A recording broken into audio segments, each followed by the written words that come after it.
구약의 말씀은 신명기 5장 12절로 15절입니다. 내 하나님 여호와가 내게 명령한 대로 안식일을 지켜 거룩하게 하라. 엿새 동안은 힘써 내 모든 일을 행할 것이나 일곱째 날은 내 하나님 여호와의 안식일인즉 너나 내 아들이나 내 딸이나 내 남종이나 내 여종이나 내 소나 내 낙이나 내 모든 가축이나 내 문 안에 유하는 객이라도 아무 일도 하지 못하게 하고 내 남종이나 내 여종에게 너 같이 안식하게 할지니라. 너는 기억하라.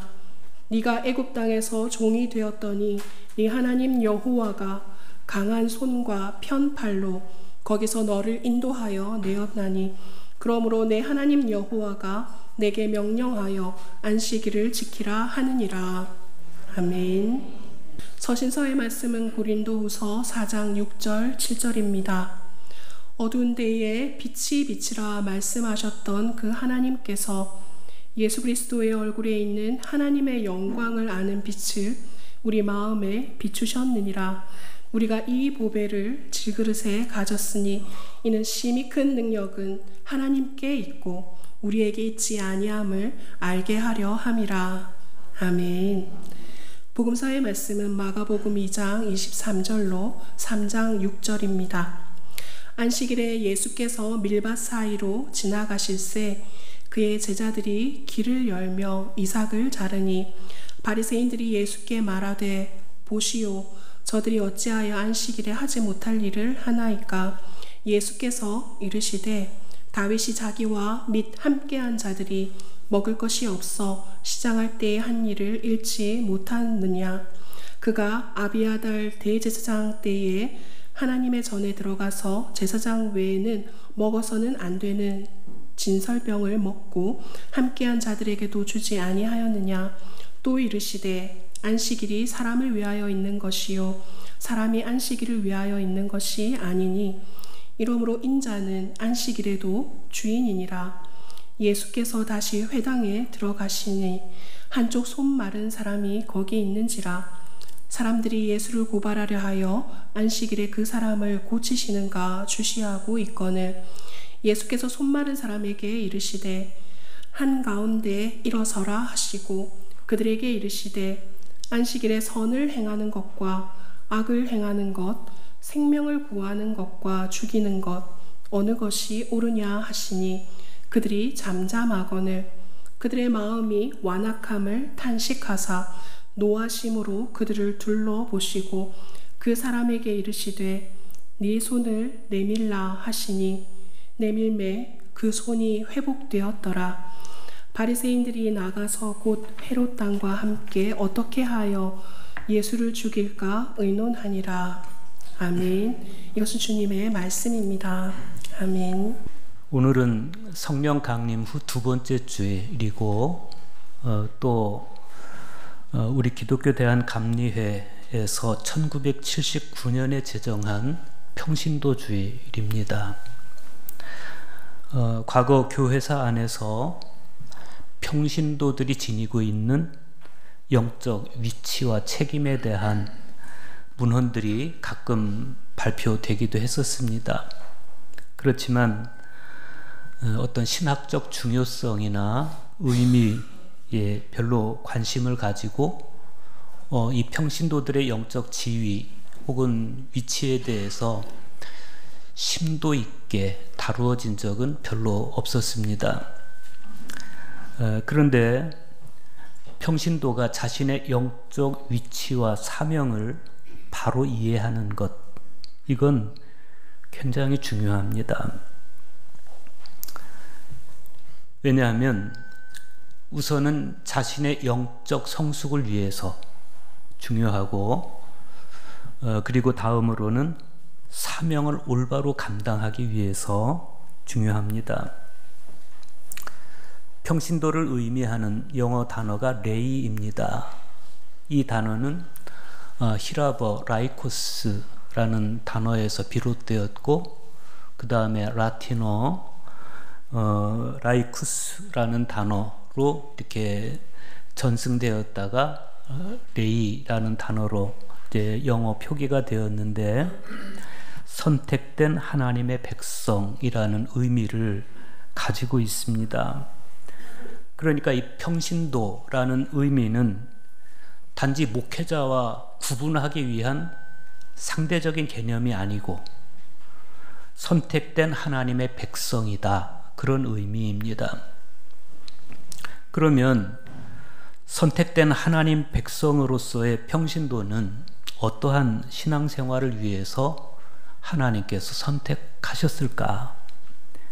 우선은 영적 성숙을 통해서 하나님의 형상을 회복하기 위함이고, 그 다음으로는 하나님의 형상을 회복한 그리스도인으로서 세상으로 보냄받은 삶을 잘 살기 위해서입니다.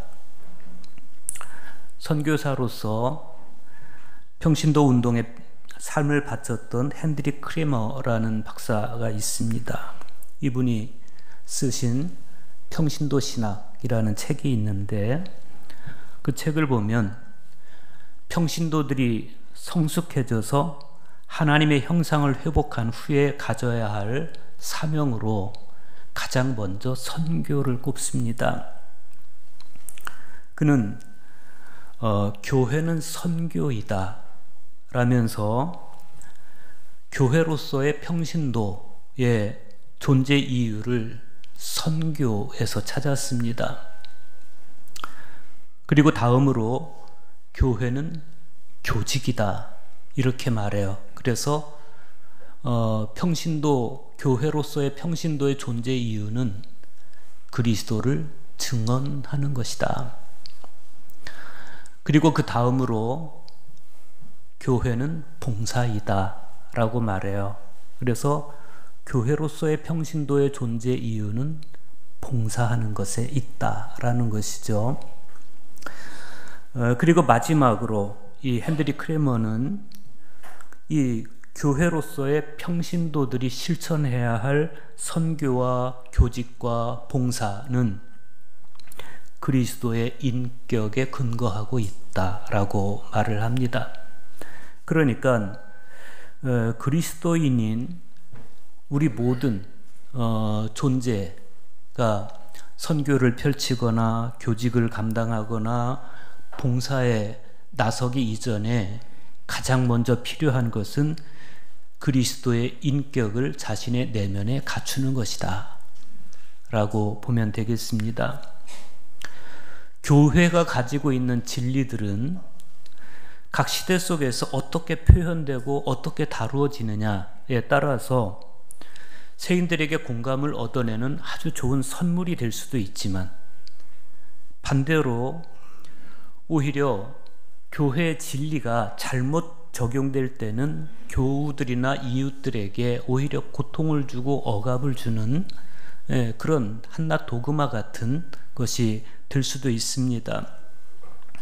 그 대표적인 예가 율법입니다. 율법. 본래 하나님께서 율법을 이스라엘 백성들에게 주실 때는 선물로 주신 거예요. 선물로. 율법을 통해서 이스라엘 백성들은 하나님의 백성이 되고 하나님은 그들의 하나님이 되어주셨습니다. 그런데 시대가 바뀌고 정치적으로나 종교적으로 권력을 가진 사람들이 생겨나기 시작하면서 사람들은 율법을 자기 권력 유지의 도구로 사용하기 시작했습니다. 그러다 보니까 힘없는 사람들은 율법에 의해서 오히려 고통을 받을 수밖에 없었고, 그것이 시대마다 각양의 모습으로 나타났는데 오늘 우리가 같이 읽은 성경 말씀들이 그런 사례들을 보여줍니다. 구약 성경은 하나님께서 주신 율법이 시대 정신 속에서 어떻게 적용하는지를, 그 현상을 우리에게 보여줍니다. 그런가 하면 복음서의 말씀은 율법이 처음 하나님께서 제정해 주실 때의 법 정신, 그리고 하나님의 마음을 상실해 버렸을 때, 그것이 얼마나 사람들을 고통스럽게 하고 억압으로 또 절망으로 몰아넣는지를 보여줍니다.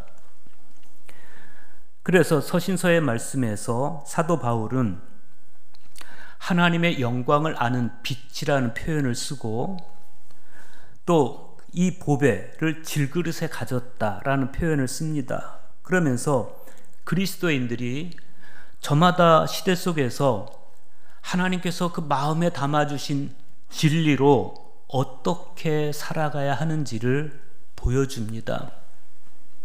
구약의 말씀을 먼저 보겠습니다. 신명기 5장 12절에서 14절 보십시오. 내 하나님 여호와가 네게 명령한 대로 안식일을 지켜 거룩하게 하라. 엿새 동안은 힘써 내 모든 일을 행할 것이나 일곱째 날은 내 하나님 여호와의 안식일인즉 너나 네 아들이나 네 딸이나 네 남종이나 네 여종이나 네 소나 네 나귀나 내 모든 가축이나 내 문 안에 유하는 객이라도 아무 일도 하지 못하게 하고 내 남종이나 내 여종에게 너같이 안식하게 할지니라 그랬습니다. 하나님께서 이스라엘 백성들에게 율법을 주시는 장면입니다. 그런데 이 율법 안에는 계약법전도 있고 신명기 법전도 있고 정결법전도 있고 제사법전도 담겨 있습니다. 그리고 이 모든 율법의 종지, 즉 율법의 근본 정신으로 주신 것이 십계명이에요. 성경에 보면 이 십계명 버전이 많이 있습니다. 출애굽기 34장에 있고 또 신명기 27장에도 있고 레위기 19장에도 있습니다.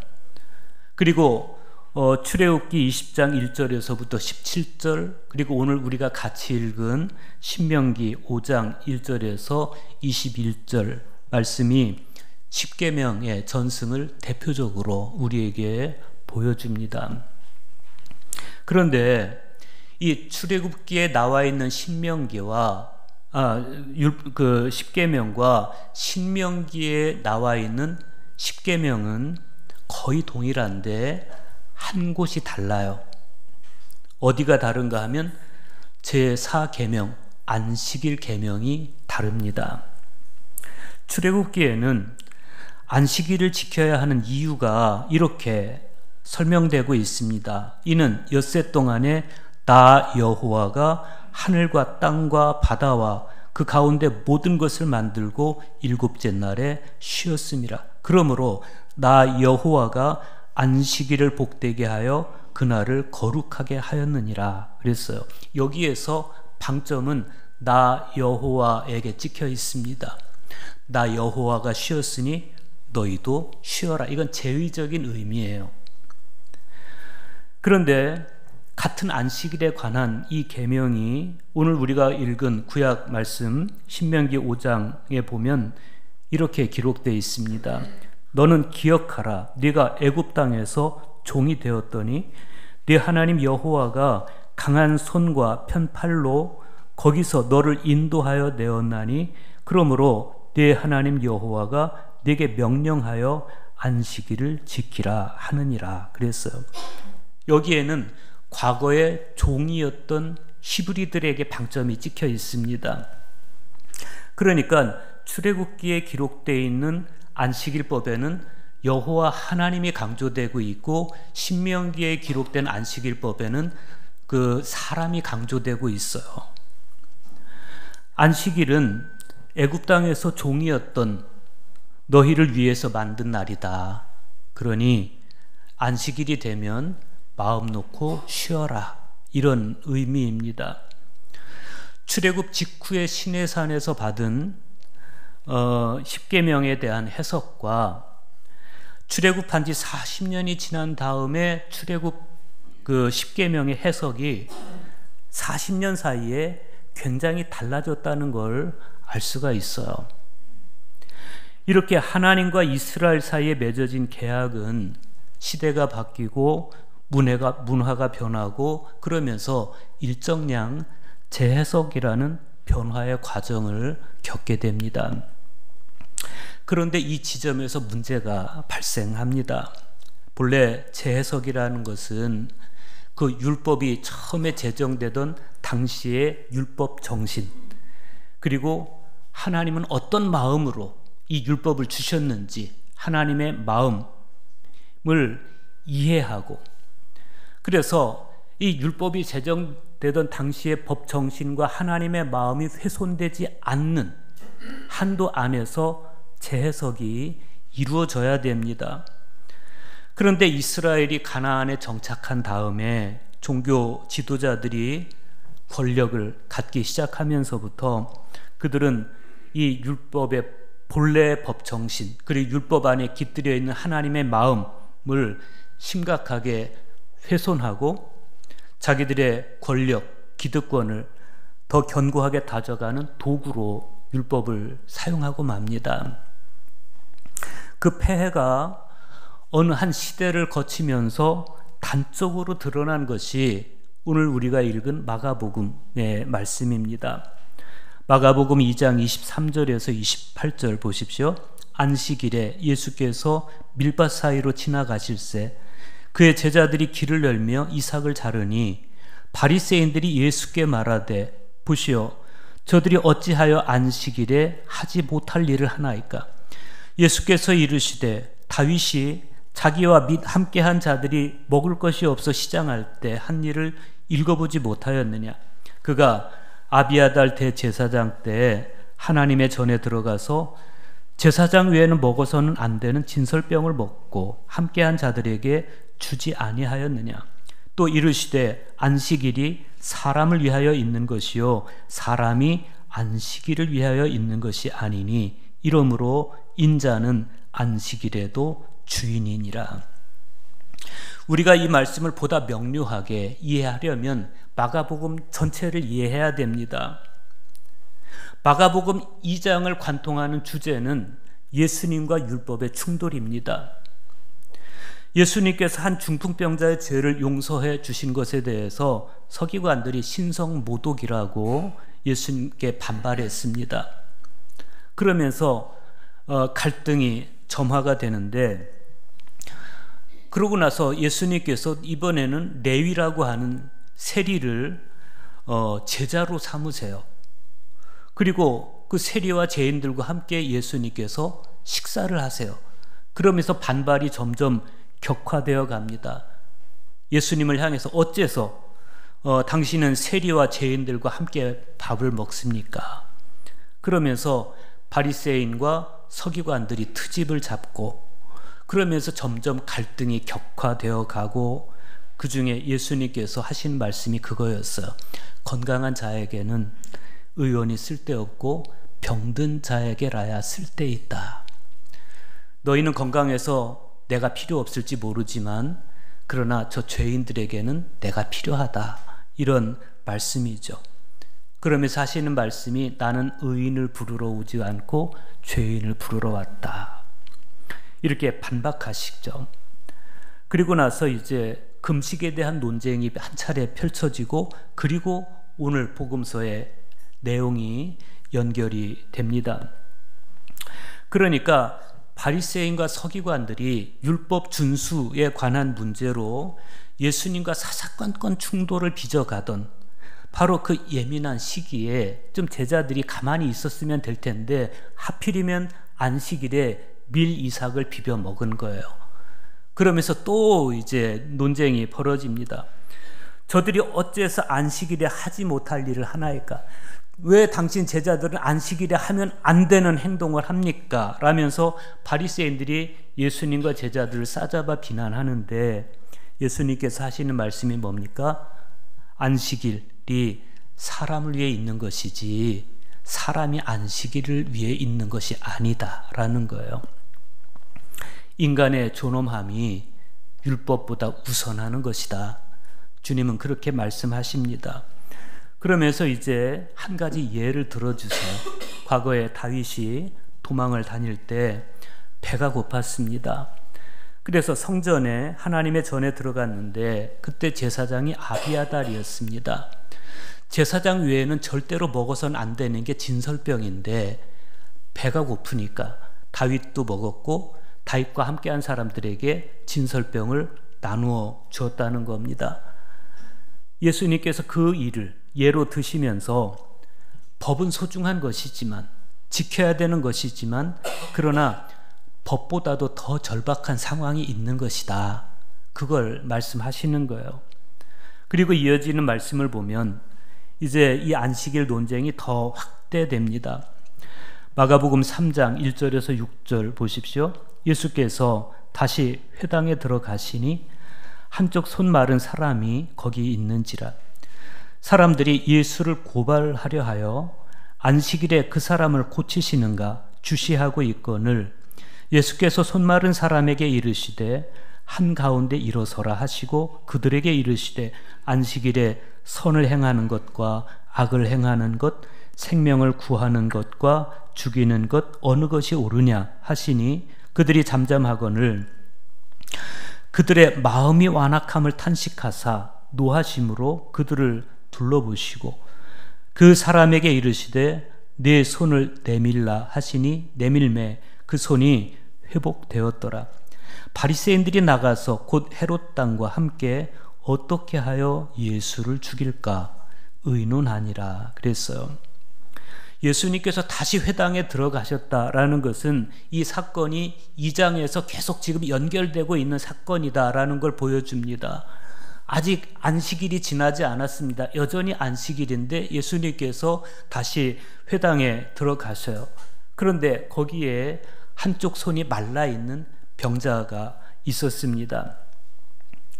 방금 예수님과 안식일 논쟁을 벌였던 사람들은 지켜보고 있어요. 아직 안식일인데 예수가 저 병자를 고쳐주나 안 고쳐주나 보자 이러고 지켜봐요. 섬뜩한 시선입니다. 예수님도 그 상황을 모르지 않습니다. 그런데 예수님은 안식일인데 그 병든 사람을 고쳐주셔요. 그들이 파놓은 함정일지도 모르는데 주님은 기꺼이 들어가십니다. 안식일이 사람을 위해 있는 것이지 사람이 안식일을 위해 있는 것이 아니다 라는 말씀 그대로 주님은 안식일 법보다 사람을 귀하게 여기셔서 안식일임에도 불구하고 그 사람을 고쳐주세요.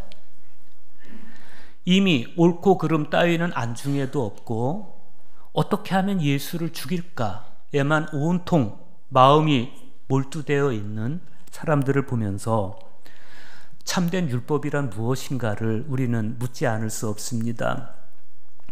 그런데 오늘 말씀을 좀 더 깊이 묵상해 보면 지금 예수님께서는 율법에 대한 선입견에 보다 근본적인 도전을 하고 계십니다.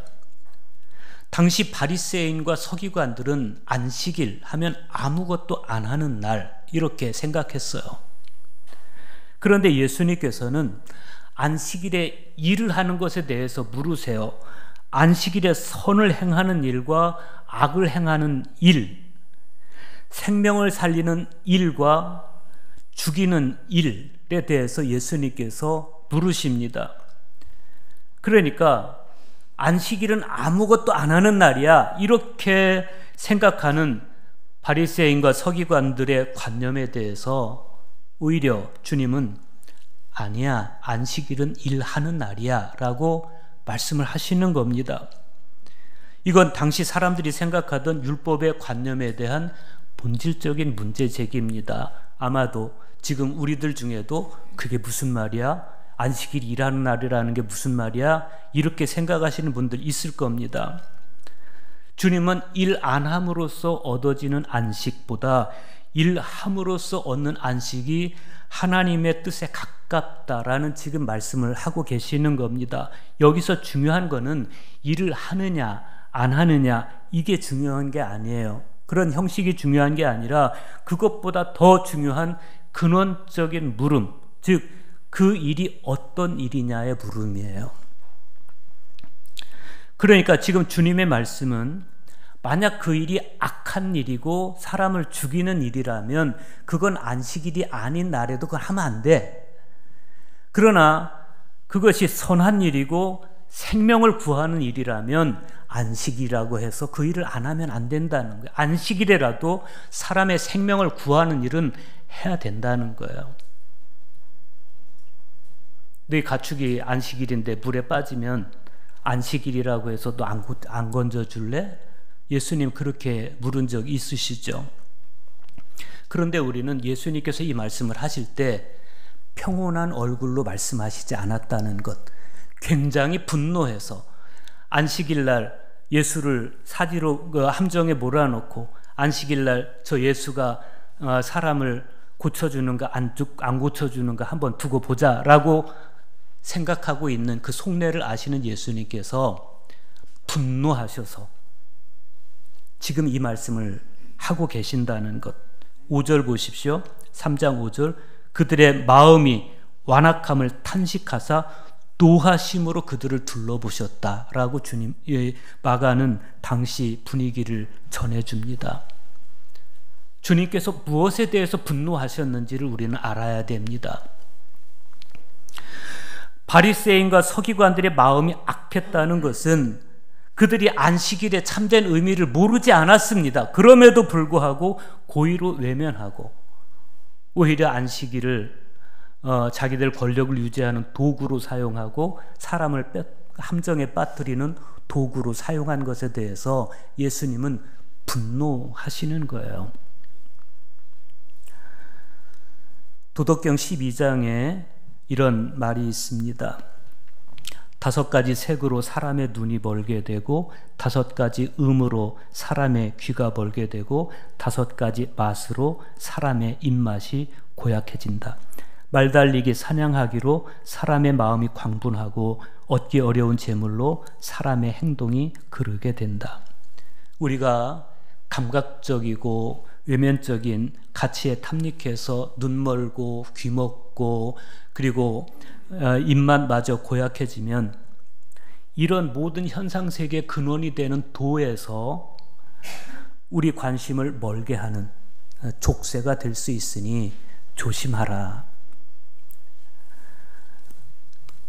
마찬가지로 그리스도인들이 감각적이고 외면적인 가치에 탐닉해서 눈 멀고 귀 먹고 입맛마저 고약해져 버리면 하나님의 말씀을 읽어도 알 수 없고 하나님의 뜻을 말씀에서 알 수 없으니 그러면 그 완악함을 어찌하겠느냐, 조심하라, 이런 거 아니겠어요?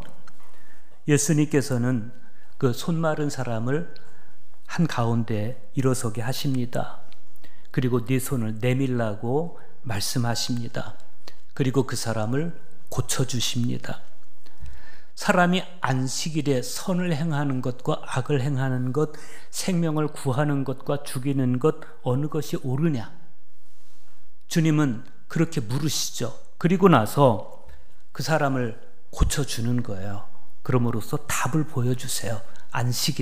안식일이라고 병들어서 고통받는 사람 뻔히 보고 가만 놔두지 말고 고쳐주는 게 하나님 뜻이라는 겁니다. 오늘 서신서의 말씀에서 사도 바울은 이렇게 말씀합니다. 고린도후서 4장 6절과 7절 보십시오. 어두운데 빛이 빛이라 말씀하셨던 그 하나님께서 예수 그리스도의 얼굴에 있는 하나님의 영광을 아는 빛을 우리 마음에 비추셨느니라. 우리가 이 보배를 질그릇에 가졌으니 이는 심히 큰 능력은 하나님께 있고 우리에게 있지 아니함을 알게 하려 함이라. 어두운 데를 향해서 빛이 있으라 말씀하신 그 하나님, 그 빛으로 어둠과 혼돈과 공허를 물리치신 하나님께서 예수 그리스도의 얼굴에 있는 하나님의 영광을 아는 빛을 우리 마음에 비춰주셨다는 겁니다. 그래서 우리는 하나님의 영광을 아는 빛, 그 빛을 마음의 질그릇에 담은 사람들입니다. 그래서 바울은 우리를 향해서 하나님의 거룩한 성전이라고 말씀합니다. 우리 마음에는 하나님의 말씀이 담겨 있습니다. 똑같이 말씀이 담겨 있는데 어떤 사람들은 그 말씀으로 사람들을 정죄해서 고통을 주는 사람들이 있는가 하면 어떤 사람은 그 말씀으로 사람들을 위로하고 해서 생명을 주고 평안을 주는 사람들이 있어요. 내가 아는 하나님의 말씀은 내가 살아가는 이 시대 속에서 어떻게 드러나고 있을까? 나를 통해서 어떻게 드러나고 있을까? 그런 나를 주님은 어떤 심정으로 보실까? 분노하고 계실까? 칭찬하고 계실까? 아니면 연민을 가지고 계실까? 내가 아는 하나님의 말씀으로 인해서 나는 세상 속에서 어떤 사람이냐? 그것을 오늘 말씀은 우리에게 묻고 있습니다. 우리가 하나님의 선택받은 하나님 자녀로서 이 땅에서 내가 아는 하나님 말씀이 세상에 고통을 주고 부담을 주고 족쇄가 되는 말씀이 아니라 세상에 생명을 주는, 또 평안을 주는, 기쁨을 주는 그러한 존재로서 부름받은 저와 여러분 될 수 있기를 축복합니다.